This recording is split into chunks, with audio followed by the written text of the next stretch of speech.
չի կարելի սայլը դնել ձիուց առաջ, դու հլը չես մտել ազգային ժողով, սա խորհրդարանական հանրապետություն է, ոչ թե վարչապետական, ինչպես դա փորձում էր այլասերելով, այլափոխելով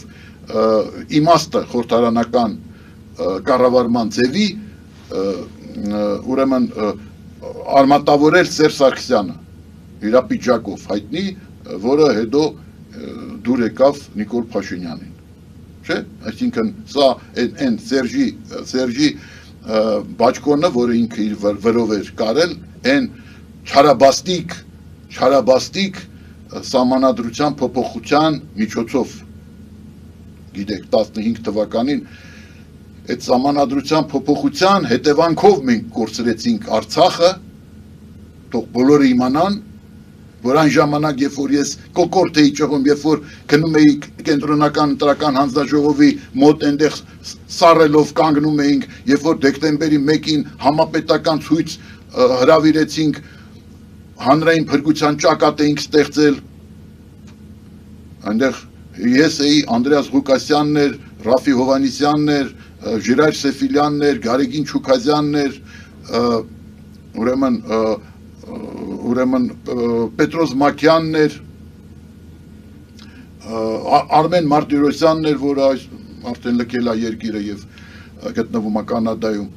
ավաղ, ինչպես եւ շատերը, ովքեր չդիմացան այդ սահմանադրության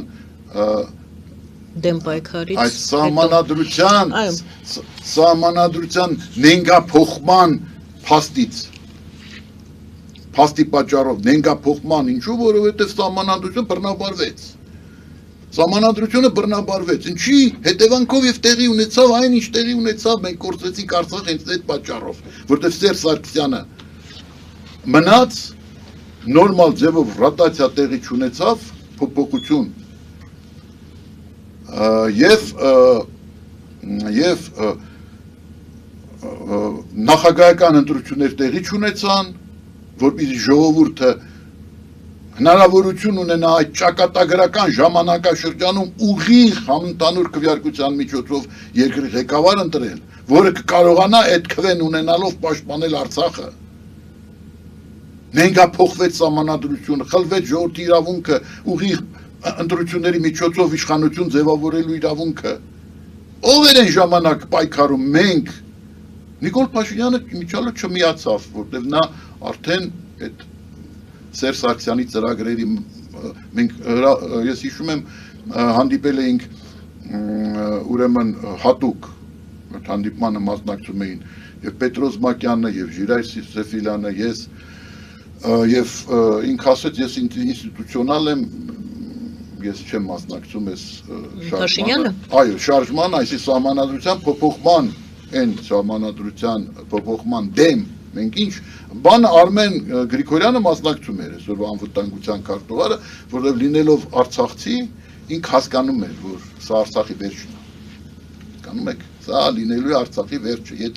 եթե մենք չունենանք երկրի ղեկավար, որը ընտրված է ժողովրդի կողմից ունի այդ ծանրակշիռ քշվեն, Արցախ չի կարողանալ։ Պարոն Հովհաննիսյան, եւ ես այդ գիտակցումով էի գնում, այդ ընտրական հանձնաժողովի դռները թակում եւ այլն ժողովրդի հետ միասին ինչ շարժում էր դա ճշմարտության շարժում էր, բայց ժողովուրդը չհասկացավ, որ սա է այստեղ է լուծվում, որտեղ քաղաքական գիտակցության մակարդակը ցածր ավաղ, ցածր է եւ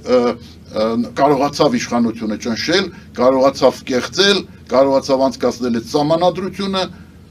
Հիմա տեսեք ինչ է կատարվում այսօր, էլի նորից մենք տեսնում ենք հետեւյալ 21 թվականին ինչ եղավ։ Հարգելի Գայան, 21 թվականին ինչ եղավ, 21 թվականին նույն եղավ, էլի նույն վարչապետացուների կաստինգը, էլի նույն չկարողացան համախմբել, էլի նույնը տեղի ունեցավ։ Իսկ ես այն ժամանակ դեռ, դուք ասում եք այն ժամանակ ընչի, դեռ այն ժամանակ 21 թվականին իմ գրասենյակը կալանքի տակ էր, ես չէի կարողացել այդ միջոցները հայթայթել, ահավոր դժվարությամբ կարողացա հանել, ես նույնիսկ մորս ժառանգությունը չեմ կարողացել ստանալ, մայրական տունս կալանքի տակ էր։ այն ժամանակ երբ մայրս հեռացավ եւ էլի այդ 18-ից հետո մի քանի տարի, այդ թվում 21 թիվ, դրա համար ես այն ժամանակ հիմա որ կարողացել եմ փորձում են էլի ինձ ճնշել այդ նպատակով, նպատակը հետեւյալն է, ես մեկը ասեցի, չէ, մի պատճառը, որ չեն ուզում, որ ուժերը համախմբվեն, ներքաշեց false start-ի դրթեց քաղաքական ուժերին իշխանությունը, որպեսզի նրանք մինչև ընտրարշավի սկիզբը միմյանց հետ գժտվեն, կռվեն, ընդհարվեն, միմյանց վիրավորեն, այդ հարցումներով բանով ամեն մեկը իրան առաջ տեղակցում, այն մեկը իրան առաջ տեղակցում, այն մյուսի անունը չի տալի, նա դառնում է նրա թշնամին, հասկանում եք, չէ՞ ինչ է կատարվում։ Նաև մեր ազգային մենտալիտետն էլ իր թերություններով ամբողջությամբ դրսևորվում է։ Յուրաքանչյուր ժողովուրդ ունի մեր ժողովրդի առանձնահատկությունը անհատապաշտությունն է, այսինքն փրկությունը մենակ փրկությունը սեփական գործն է։ Յուրաքանչյուր մարդու փրկությունը իր գործն է։ Յուրաքանչյուր մարդու հաջողությունը։ Եվ երկրորդ պատճառը որն էր, նպատակը որն էր, ասացիք մեկ նպատակը։ Երկրորդ նպատակը, շատ հետաքրքիր է, երկրորդ նպատակը ցույց տալն էր արևմուտքին, թե տեսեք սրանց, մենք հիմա ձեզ ցույց ենք տալի։ Այս քաոսային իրավիճ, տեսեք սրանք ընդհանուր հայտարարի եկողը չեն։ Եթե ուրեմն սրանք հաջողություն ունենան ընտրություններին, ուրեմն երկրում կստեղծվի քաոսային իրավիճակ, եւ դրա համար ոչ մի թրիպ, ոչ մի տարածաշրջանը աշխարհի համար բացելու եւ այս տարածաշրջանի ռեսուրսները դա է նպատակը, ուրեմն միջազգային ուժերի այս տարածաշրջանի ռեսուրսները աշխարհի համար բացելն է նպատակը, որտեղ այսօր աշխարհում ռեսուրսների համար պայքար է գնում, բայց Ռուսաստանին ինչ են ուզում կանել, ոչ թե որ ատում է ժողովրդին, չէ, պարզապես այդ ռեսուրսները համարում են, որ պետք է ավելի արդար բաշխվի եւ իրան կարողանան իրար մեջ անել։ Էս է պատճառը եւ դրա համար Արցախի հարցը լուծեցին Ադրբեջանի օգտին, որովհետև հասկացան, որ Ադրբեջանը հրաժարվում է տարածաշրջանը բացելու ուղղությամբ քայլեր անել։ Հրաժարվում է, որովհետև պնդում է, որ պետք է ինքը անպայման հասնի իր նպատակին նոր հետո դա կանի, իսկ Հայաստանը չհասկացավ, որ եթե աշխարհին ընդառաջ չգնաց եւ քայլեր չարեց, որպեսզի տարածաշրջանը բացվի, իսկ այդ քայլերը հետեւյալն են, կամ չպետք է կանգնեցնեին 94 թվականին, այլ հասնեին լիարժեք արդյունքի, կամ եթե չհասան, ցուցաբերեին պատրաստակամություն գնալու զիջումների։ Եթե դու կամ այդ երկու ճանապարհ կա, կամ դու պետք է լիարժեք լիակատար հաղթանակի հասնես, կամ գնաս զիջումների, որպեսզի մասնակիորեն կարողանաս ամրագրել քո հաջողությունը պատերազմում։ Բայց մենք չենք հաղթել իրական, որտեղ հաղթանակը այն իրավիճակն է երկրի համար, երբ որ դա այդ հաղթանակը ճանաչվում է։ Եվ այդպես էլ կոչվում էր այդ փաստաթուղթը, կրակի դադարեցման մասին էր փաստաթուղթը, անգամ խաղաղության փաստաթուղթ չէր։ Այսինքն այսօր կրակի դադարեցման մեծ ճամարտակողները, որոնք այն ժամանակ 94 թվականի մասին իշխանություն էին, այն ժամանակ այդ մեծ ճամարտակողները այսօր պետք է ապաշխարեն, մեղագան ազգի առաջ, որ իրանք թողեցին պատերազմը անավարտ, իսկ անավարտ մնացած պատերազմը աղախ, այդ ղեկավարները դա չհասկացան։ Իսկ երկրորդ պատճառը միտքը ավարտեմ, ուրեմն երկրորդ հանգամանք այն է, որ Նիկոլ Փաշինյանը ձգտում էր աշխարհին ցույց տալ, որ տեսեք ինչ կլինի, եթե ես չլինեմ։ Եթե Նիկոլ Փաշինյանին չհաջողվեր դա անել, համոզված եղեք այն աննախադեպ իրավիճակը չէր ստեղծվի, երբ Միացյալ Նահանգների իր նշանակությամբ երկրորդ մարդը, երկրորդ ղեկավարը, փոխնախագահ, նման մոտեցում կցուցաբերի, աջակցության մասին է խոսքը, կհրաժարվի հանդիպել ընդդիմության հետ։ Ներողություն նորից կհրաժարվի հանդիպել ընդդիմության։ Նա հրաժարվեց հանդիպել ընդդիմության։ Այդպիսի դեպք չի եղել, որ որևէ նախագահ կամ փոխնախագահ Միացյալ Նահանգների այցելի իրենց կողմից ժողովրդավարական համարվող ճանաչված երկիր եւ չհանդիպի ընդդիմությանը։ Եվ որևէ երկրի ղեկավարություն միշտ ձգտել է, որպեսզի այդ հանդիպումը կազմակերպի ընդդիմության հետ, որ ցույց տա ինքը ժողովրդավարական երկիր է։ Ուրեմն, եթե նույնիսկ անտեսեր այդ հանդիպման անհրաժեշտությունը Վենսը, պետք է ձգտեին Նիկոլ Փաշինյանը եւ իշխանությունը ձգտեին, որպեսզի այդ հանդիպումը տեղի ունենա, լա գալը չկի ոնց որ ասում են, որ տեղի ունենար, որը ցույց կտար մեր երկրի դեմոկրատական իմիջը, որ կա հանդիմություն եւ նա գալիս է հանդիպման, բայց Նիկոլ Փաշինյանը համոզել է, կարողացել է համոզել այդ քասինքը կազմակերպելու միջոցով, այդ աղմուկի, այդ ինքը հենց հրահրել է դա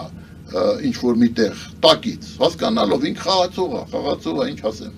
ճանաչում եմ, գիտեմ։ Ուրեմն նա կարողացել է դա անել եւ եթե դա չաներ, Վենսը իրան ստիպելու էր, ես ընդդիմության հետ ուզում եմ հանդիպել։ Բայց քանի որ նրան հաջողվել է ապացուցել, որ այս ընդդիմությունը տերորիստներ են, որ այս ընդդիմությունը Կրեմլի խառնակիչներ են, Կրեմլի թելադրանքով գործողներ են, Կրեմլից է գործուղվել այդ բանը, Սամվել Կարապետյանը, ես ինչ գիտեմ, այդ Կրեմլից է ուրեմն վեհապարը ղեկավարվում Կրեմլից, հասկանում եք, նրան հաջողվել է, իսկ ինչու է հաջողվել, օրինակ ինչ կարիք կար, որ այդ բանը երզած սրբազանը, եզրած սրբազանը եկել էր Մոսկվայից ցույցի մասնակցելու, ցույց էր մասնակցում, առաջի շարքում այս Սամվել Կարապետյանի կողքից հիշում եք, չէ՞ այդ նկարը։ Բա լավ, դուք խելք ունեք, այդ ով է այդ ընդդիմությանը խորհուրդ տալի։ Ես ապշել եմ, էլի, հասկանում եք, ես զարմացել եմ ուղղակի։ Այսինքն երկրորդը այն էր, որ Նիկոլ Փաշինյանին ձեր կարծիքով, ձեր գնահատմամբ հաջողվեց հեղինակազրկել միանշանակ Վենսի քայլը ապացույց։ Նախագահան, փոխնախագահան, երբ որ այցելում են ժողովրդավարական երկրներ, այդ երկրի իմիջը ապահովելու համար թեկուզ իրանց որպես ժողովրդավարության ջահակիրների Միացյալ Նահանգների իմիջը ապահովելու համար հանդիպում են ընդդիմության հետ, սա հասկանում եք, սա նույնիսկ երբ որ խորհրդային միության օրոք գալիս էին Ռեյգանը բանը, ուրեմն հանդիպում էին դիսիդենտների հետ եւ նրանց այդ հնարավորությունը ընձեռվում էր Խելսինկյան համաձայնություններից հետո 75 թվականի Խելսինկյան համաձայնություններից հետո Բրեժնևն էր նրանց այդ հնարավորությունը ընձեռում, նրանք հանդիպում էին Սախարովին, միշտ դա եղել է, դա միշտ եղել է եւ այն որ դա տեղի չունեցավ, ուրեմն ինչ դա հենց դա պատճառը այն էր, որ մինչև այդ Փաշինյանը կարողացել էր ստեղծել այն պատկերացումը, որ եթե այս մարդիկ, եթե ես հաջողություն չունենամ, երբեք ոչ միտեղ Միացյալ Նահանգների նախագահ կամ փոխնախագահ այդքան միանշանակորեն չի ասում, որ ես ուզում եմ, որ սա հաղթի։